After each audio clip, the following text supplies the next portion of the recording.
We are on a mission to get Tottenham Hotspur back to the top table of European football. We've replaced Harry Kane with a 6'3" machine in Dusan Vlahovic, but despite this, we still only sit in 11th place after our first 6 games. We've got plenty of areas of the team to improve and plenty of your suggestions who can do just that, but with only £17 million to spend, it's looking likely we're going to have to turn to our youth academy to find the long-term answers. But of course, if you are enjoying the series so far, please feel free to like and subscribe, and let's get into today's episode. So as ever, we are going to start the episode off with some of your comments. First and foremost, near the end of the window, we were linked with Japanese and Celtic midfielder Hatate, and I think he would be a very realistic and good signing for your Spurs team. To be fair, he could be a really good and realistic signing for the club, with 4-star skill moves and weak foot, high attacking and defensive work rate, and with stats that seemingly look like they're pretty good across the board. He could well fit into the type of playing style that I want to implement here at the club. Having said that, I am quite fortunate with some of the midfield options I have right now, the likes of James Maddison, Yves Bissouma and Rodrigo Bentancur in my starting 11 alone, and with the likes of an 84 rated Højbjerg on the bench, plus young players like 78 rated Oliver Skipp and 72 rated Sarr in reserve. Perhaps it isn't an area in the immediate future that we need to improve. Having said that, he is still a great shout and someone perhaps we might be able to turn to in the future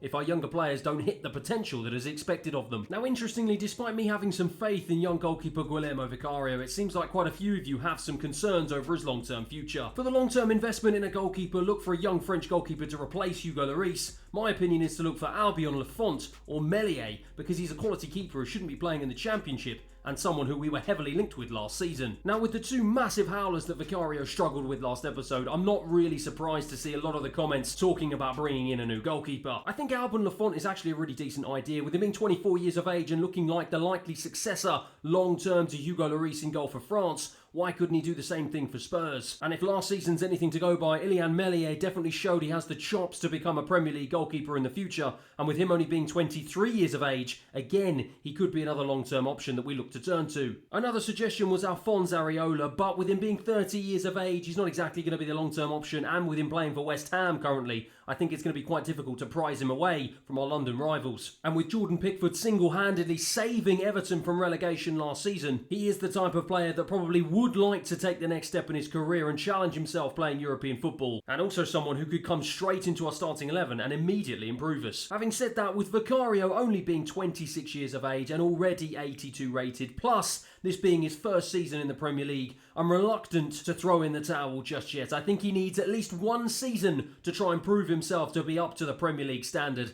and if he doesn't, then potentially we can try and look for a replacement for him. And finally, what number will you give Dusan Vlahovic? You could maybe give him 18, as that's his number for the Serbian national team, depending if it's free, or 28, as that was his number when he was at Fiorentina, before he got the number 9 shirt there. Now to be fair, that is a really good point, because I hadn't even considered his number when he first joined the club. As you can see, he's currently wearing number 14, but to be honest, that doesn't really reflect his position, nor his status in the starting 11. Now I could opt for number 9, however, with Richarlison being both Tottenham's and Brazil's number 9, and with Dusan Vlahovic being the man to come in and replace him, I feel like that will be the really last kick in the teeth if I then go and take his number away from him as well. The other suggestion of number 18 is currently being worn by Giovanni Lo Celso, and just like Richarlison, I don't want to disrupt the morale in the camp by taking another player's number. So I think what makes the most sense is switching his number to 28. It was the number he used when he was at Juventus when he was trying to burst into the starting 11, and I think it's a great way to keep him grounded at the club and to remind him that he will always be in for a fight for a good position in our squad moving forward. So everyone say hello to our new number 28, it's Dusan Vlahovic. Now last episode we spoke about the importance of our youth academy, and I sent my 3 scouts out to England, Argentina and Italy to try and uncover the best world talent across the globe. And whilst they came back with a variety of different suggestions, there is one player in particular whom I'm very excited about. Sergio Ayala is 17 years of age, and whilst he may only be 5'5", he's got a potential rating of between 71 and 94. And with his market value being 1.5 million already without even playing a single professional game, I think it's a no-brainer that I sign him to my youth academy. He's already rated 64 and it looks like he's got pretty decent stats all across the board. In particular, he's got fantastic acceleration and sprint speed. And with me wanting to try and accelerate his growth as quickly as possible, I'm going to change his development plan to be focused on an inverted wide back. And I'm also going to make the bold decision to promote him to the senior team, as I think he could be ready. Now, despite my scouts searching the globe for the best young talent, I actually think we've also got someone far closer to home who could also be ready for his promotion to the senior team. Similar in age to Ayala and also from South America, George Medina is 17 years of age and already rated 64. And whilst he doesn't have the sky-high potential as Ayala, with him only potentially going up to 86,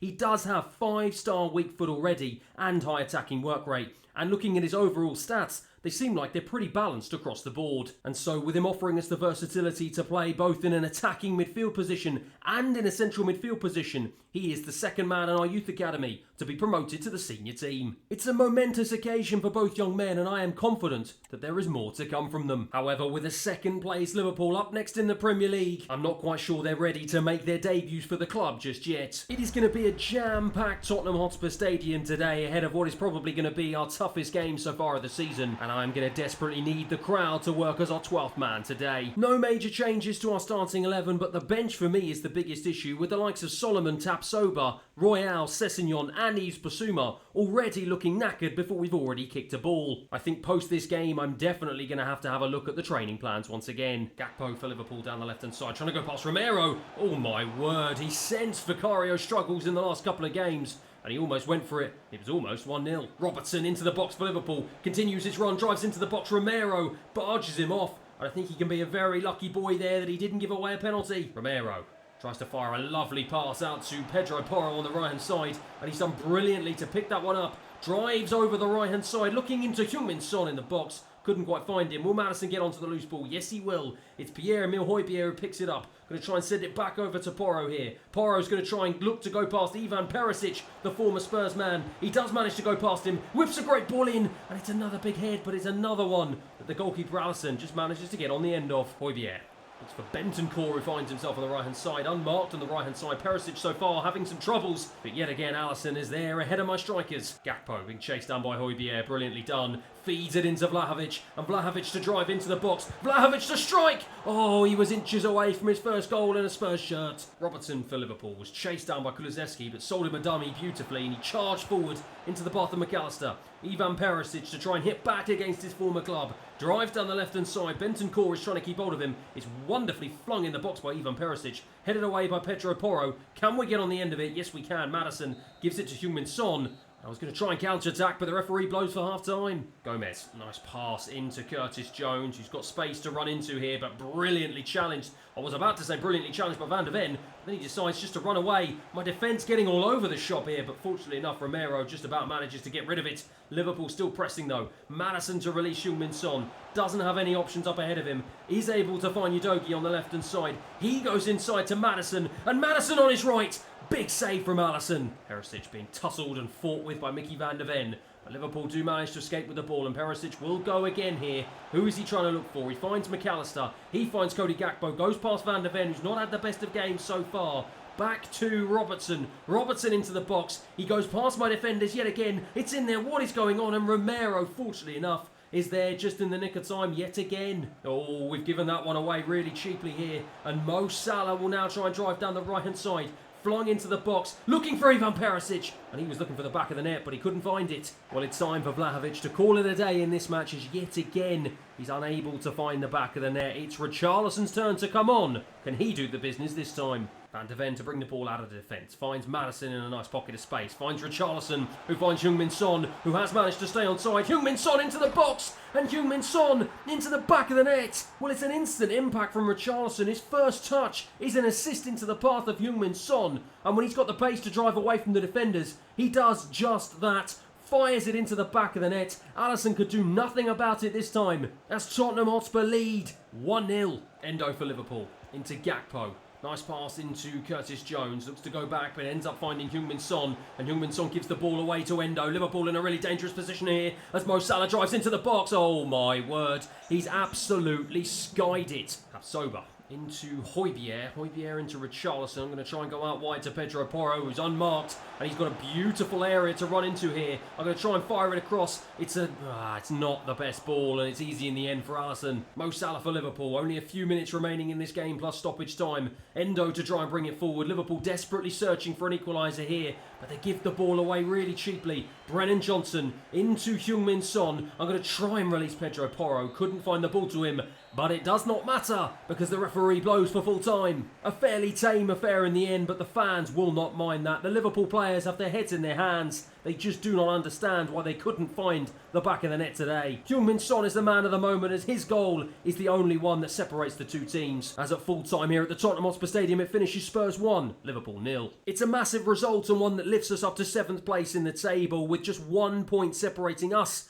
from the 4th place Liverpool. Manchester City though are absolutely running away with it. 7 games, 7 wins and 26 goals scored. They are already 8 points ahead of Everton in 2nd place. What on earth is going on? The bigger concern for me though has to be that of the performances of this man Dusan Vlahovic. 5 games in, he's yet to find the back of the net in a Tottenham Hotspur shirt, and with 4 Premier League games, he's got an overall rating of 5.32. That is an absolutely shocking start to life in Tottenham colours. And to be honest, I'm just not quite sure what's going wrong. Am I not playing to his strengths? Am I not playing with the right formation? Let me know down in the comments below what you think I should do. How on earth can I get the best out of this man Vlahovic? And how can I unlock the undoubted potential that the 63 million man definitely has? Do I need to change some of my player instructions? Do I need to change the entire formation? Let me know down in the comments what you think. Now, one other major problem we did have is that my substitutes looked absolutely shot before they even came on the field. And whilst I thought I had these training plans nailed down, clearly I was wrong. So at the moment I've got all of my substitutes and my reserves all on a performance-focused training scheme, which is obviously increasing their sharpness, but obviously having a massive impact on their overall fitness. So maybe I just need to go back to basics, try and find some balance in our training, and try and maintain both the fitness and the sharpness levels without trying to be too fancy. So with training sorted, it looks like it's time to get ourselves through our next few games. Starting off with a 2-1 away win against Luton, courtesy of a late goal from Udogie, with another 1-0 win under our belts thanks to a 64th minute goal from Pierre-Emile Højbjerg, before heading to Selhurst Park for our 4th win on the bounce this episode. With thanks to goals from Kulusevski and Maddison, we managed to beat them 2-0 in spite of Vlahovic missing a penalty. And that incredible run of form has lifted us up to 2nd place in the table, our highest point so far this season. 10 games in, 21 points to our name, ahead of our arch rivals Arsenal. The only blot on what has been a pretty successful episode so far is again the performances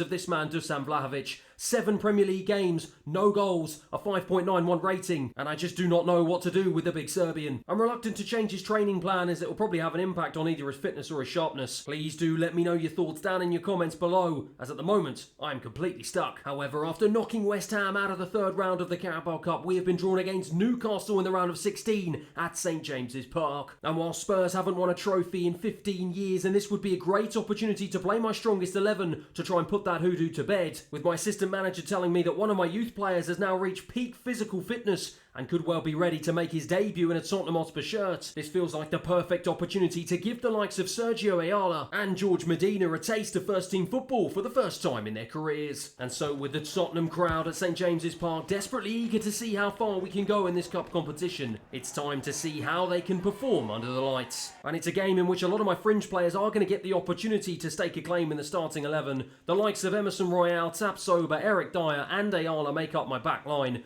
Oliver Skipp, Medina and Lo Celso all start in central midfield, with the likes of Brennan Johnson, Richarlison and Mana Solomon all making my attacking trio up front. Alexander Isak being chased down by Eric Dyer, and he's now being chased down by Ayala, who's put in a great challenge. That's a perfect way to introduce yourself to the Tottenham faithful. Gets past Dyer really easily and it's fed into Alexander Isak. It's up to Tapsoba, who can't get there ahead of Anthony Gordon, and he strikes. But well saved by Vicario. It's a Newcastle corner that it looks like they're going to take short, and they do take short. It's Anthony Gordon again, fired into the box. Lascelles with a great head, but an even better save from Vicario again. Ayala to pick it up on the left-hand side and drives down this left-hand side, looking for options in the middle. He finds Mana Solomon, really well done. Medina now in a really good pocket of space, but he gives the ball away. And that perhaps is showing his inexperience. Oliver Skipp trying to chase down Jacob Murphy, but he's got the pace to drive away from him here. And he's got options in the box if he can find any. But Oliver Skipp with some beautiful tracking back, but it's not enough. Newcastle still have it. Alexander Isak gets in the way and Ayala will be the man to take the ball away. Newcastle pressing us high though, and they have it again with Anthony Gordon into Miley, I think that is. And again Vicario with his 3rd big save of the game. Gordon to take the corner for Newcastle. They're putting on all the pressure here inside the opening 25 minutes. He will pick it up for a second time. Looks to find an option. Makes it easier for Vicario though. Emerson Royale into Richarlison. Nice pass into the path of Brennan Johnson. And this is the first real time we've been able to get into Newcastle's half. It's fired across. It's well defended. Lo Celso will pick up the loose ball. Lo Celso to continue his run. He finds Ayala on the left-hand side. He whips a good ball in, looking for Brennan Johnson. And it's just headed over the bar. And I've just realised after looking at that replay that we are actually playing in the wrong kit here, but we don't seem to mind at the moment because Lo Celso wins it and gives it to Brennan Johnson, and he drives into the box. Can he find a ball across? He can, to Solomon, and Solomon inside their 6-yard box says thank you very much. Well, we might be in the wrong kit, but that has not stopped us. Brennan Johnson showing his pace and power to drive past the Newcastle defenders and fire a brilliant pass across the box that no one could deal with apart from Mana Solomon, who said thank you and passed it into the back of an empty net. 1-0. Into Oliver Skip. Nice passing here from the Spurs midfield. Lo Celso tries to skip away from the challenge and manages to find Brennan Johnson. He manages to find Richarlison. Richarlison to Lo Celso again. Lo Celso into the box. Looking for the head of Brennan Johnson. Couldn't find it. Well defended. Anthony Gordon again to drive forward for Newcastle. He's being chased down by Oliver Skip, but he's got the pace to get away from him here. He continues his run but checks inside for Miley. Newcastle desperately searching for an equaliser. Anthony Gordon again. For sure he's been the danger man, but Emerson Royale read that one fantastically, and we get the ball away with Brennan Johnson. Murphy for Newcastle. Well challenged. Brilliant challenge from the youngster Ayala on his debut, and he is proving there is no occasion too big for the young Argentinian. Ayala again driving down this left-hand side. He's getting really involved here in this second half, and he whips a great ball in. Oh, Brennan Johnson was inches away from getting on the end of that one. Eric Dyer into Ayala again. He's got himself in a decent position. Medina, the other debutant now, has got space on the left-hand side. Can he find a ball? And he can! Oh my word, it was almost the most acrobatic goal there from Brennan Johnson, but yet again he couldn't find the back of the net. And luckily for us, that turned out to be the last event of the game. Medina celebrates on his debut, but it's Mana Solomon that will get the plaudits, as his goal is the only one that separates the two teams. As at full time here at St James's Park, Tottenham 1, Newcastle 0. And it means that I will be leaving St James's Park a very happy man. Some of our attacking play was absolutely exceptional, and if we can reproduce those kind of performances, who knows where we could go by the end of the season. For me though, the most pleasing thing was that of the performances of debutants Ayala and Medina, with Ayala in particular absolutely bossing it down that left hand side, resulting in him getting man of the match for his very first game in a Tottenham shirt. The young man will be absolutely buzzing. 1 appearance and an 8.3 rating, plus his overall rating has already gone up by 1, and I see a very long and bright future for the young Argentinian. As for Medina, a slightly quieter debutant for the young Ecuadorian, but again, he has gone up by +1 to 64. However, with the pair of them unlikely to break into my starting 11 anytime soon, let me know down in the comments below what you want me to do with my 2 young Scarlets. Should I loan them out for them to try and get first team football elsewhere, or should I keep them as part of the squad, allow them to train with our first team, which will hopefully build their confidence and allow them to grow and develop at the club? But in bigger news, after managing to keep a clean sheet against Newcastle and managing to knock them out of the Carabao Cup, we have been given an incredibly favourable draw in the quarter-finals against Burton Albion, and I don't know about you, but I am feeling increasingly confident that we could do something special in this cup competition this season. For now though, with us being second in the table, it's time for us to turn our attention back to Premier League football, as we are going to be facing a team in Chelsea who are mirroring their misfortune in real life by slumping down to 14th place. And with squad morale incredibly high, heading into a massive game against our London rivals, I am feeling incredibly confident that we could get a really important result here tonight at the Tottenham Hotspur Stadium. Vlahovic into Heung-min Son on the left-hand side. He tries to go past Gusto, but instead checks back and finds Bentancur in a brilliant position. He continues his run, looks for a ball into the box, looking for the diving head of Vlahovic, but the keeper gets there ahead of him. Into Pedro Porro on the right-hand side. Found a really nice area of space, but ends up giving the ball to Kulusevski in field, who finds Heung-min Son, who looks for a Dogi on the left-hand side. He whips a good ball in. Vlahovic gets his head on it, but it's not strong enough, and it's easy for the goalkeeper. Almiron for Chelsea, into Zelensky. Nice ball over to Gusto, who's managed to find some space ahead of Udogi on the left-hand side. Into Almiron. Unmarked, drives into the box. Almiron. Brilliant challenge from our vice-captain Romero. Vlahovic now into Udogi. On the counter-attack here, we've got acres of space on the left-hand side. Continues, looks for a ball into Kulusevski at the back post. Just couldn't get there. Out to Gusto. Gusto just fires past Udogi like he's not even there. He's desperately trying to track back, but it's Romero with a mammoth header into Bentancur. There are spaces opening up all over the field here. Pedro Porro looks for a ball into Vlahovic. It's a great ball.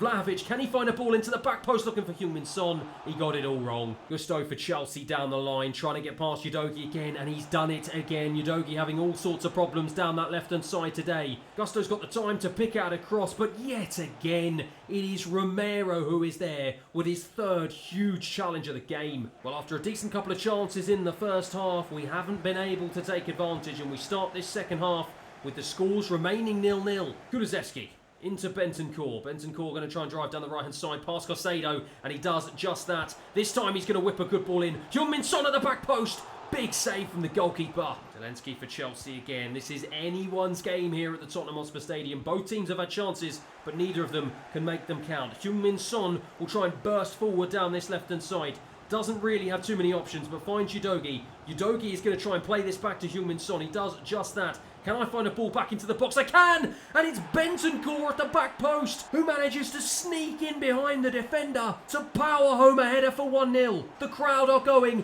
absolutely wild, and I can understand why. Heung-min Son down the left-hand side. A wonderful cross that finally, after so many crosses in this game, found its mark, and it found the head of Rodrigo Bentancur, who got in behind the Chelsea defence to give us a much-deserved 1-0 lead at the Tottenham Hotspur Stadium. And Kunku for Chelsea now finds Gusto on the right-hand side. Udogie just hasn't got the stamina to keep with him. It's fired in. It's a poor ball, but Sterling will pick it up on the volley. And oh my word, Vicario was beaten, but fortunately, my goal was not. Zelensky for Chelsea. This has got to be the last attack of the game, but Højbjerg read it fantastically, and the referee blows for full time. That was a big game, and perhaps it wasn't the big scoreline that I expected. But on Pochettino's return to the Tottenham Hotspur Stadium, he leaves, along with his Chelsea players, incredibly disappointed, as we have managed to get another massive 3 points on the board. The players know how important that was. The fans know how important it was. As at full time here at the Tottenham Hotspur Stadium, it finishes Spurs 1,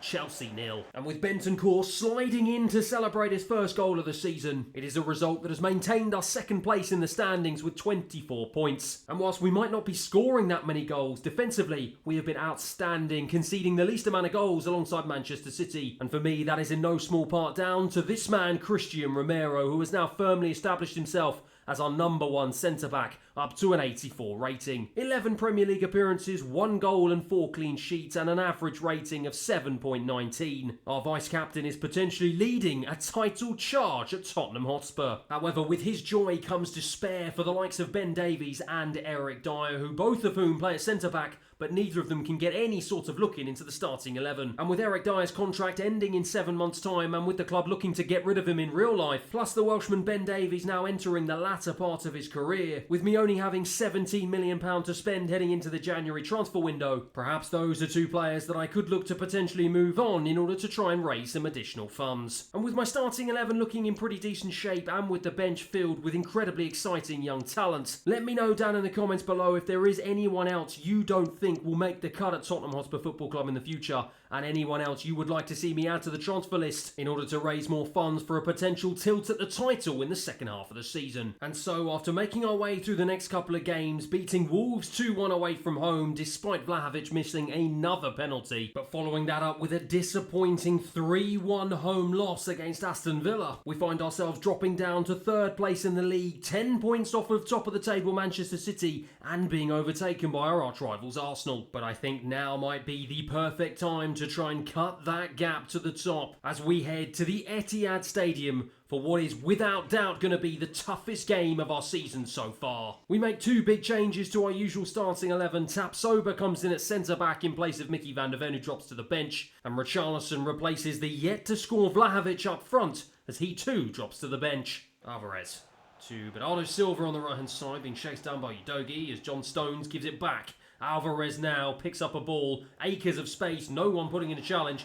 Silva into the box he goes, he's being held up by Tapsoba, and he just goes to show it was the right decision to put him back into the starting 11. And it's a brilliant challenge and a brilliant way to bring the ball out of defence. Richarlison comes short to try and get himself involved in the game. Maddison just weaves past 2 Manchester City players. He does a brilliant job of doing that, and he lays it into the path of Heung-min Son. Son tries to find Richarlison. It was the wrong ball, but Maddison picks it up. Maddison strikes. Brilliant defending from Nathan Ake. Jack Grealish for Manchester City on the edge of the box. Pedro Porro with a wonderful challenge, and Richarlison can release Kulusevski on the right-hand side. Can he try and find a ball back over to Richarlison? He tries to go over the top. Richarlison is held up by Ruben Dias. He's fighting, but he just can't get past. into Heung-min Son, who's come deep. I'm going to try and find the overlapping rung under Udogie, and I do find him. Can he find a ball into Madison? He can. There's a first touch pass into Richarlison, and Richarlison into the back of the net. Well, originally I didn't think there was going to be enough on the pass from Madison, but Richarlison read it fantastically, and he does the dance in front of the Manchester City faithful. Udogie got up in an advanced position. Richarlison showing the striker's instinct that perhaps Vlahovic hasn't showed so far this season, and he proves why it was the right decision to put him back into the starting 11. 1-0 Spurs. Romero to bring the ball forward, finds Højbjerg, who's managed to wriggle away from several defenders, and Højbjerg was inches away from feeding in Richarlison, but he's picked it up for a second go. Into James Maddison. He turns wonderfully. Maddison continues his run into the box, unopposed, tries to fire it in, tried to get it to the back post to Højbjerg, but Ederson read it well. Grealish being hunted down by Bentancur, but does a really good job of getting away from him. And Phil Foden now, presumably on as a substitute, feeds in Calvin Phillips. Into Nathan Ake, out to Grealish. City playing the ball around really nicely inside my half. Grealish continues to have it, gives it back to Nathan Ake. They're trying to shape up for a cross here, but they continue into the box. Nathan Ake just dances around my defence. Pedro Porro, though, comes to the rescue. Calvin Phillips for City, driving infield here. No one putting in a challenge. It's a great ball in. Bernardo Silva was free, but in the end, his header wasn't strong enough. Vicario was easily able to collect. Bentancur to release Richarlison. Richarlison's got Heung-min Son ahead of him. Heung-min Son going to try and burst into the box. Can I find a ball across to Ryan Sessegnon? Perhaps that wasn't the best one,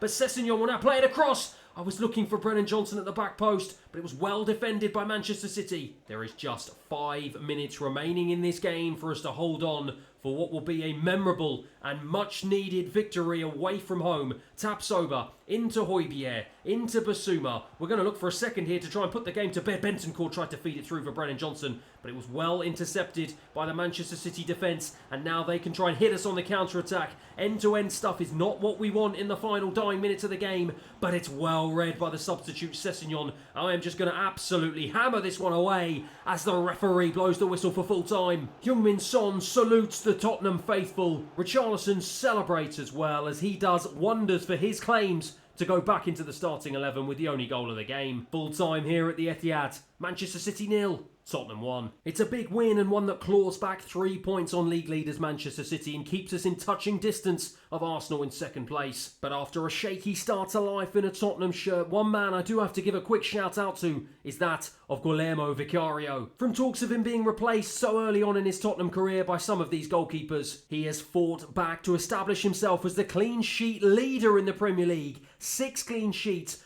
14 matches and only 13 goals conceded. What a fantastic way to respond to your critics. And so, with just a month remaining before we make it into the January transfer window, that is where we're going to end today's episode. Thanks everyone for watching, and I'll see you again next time.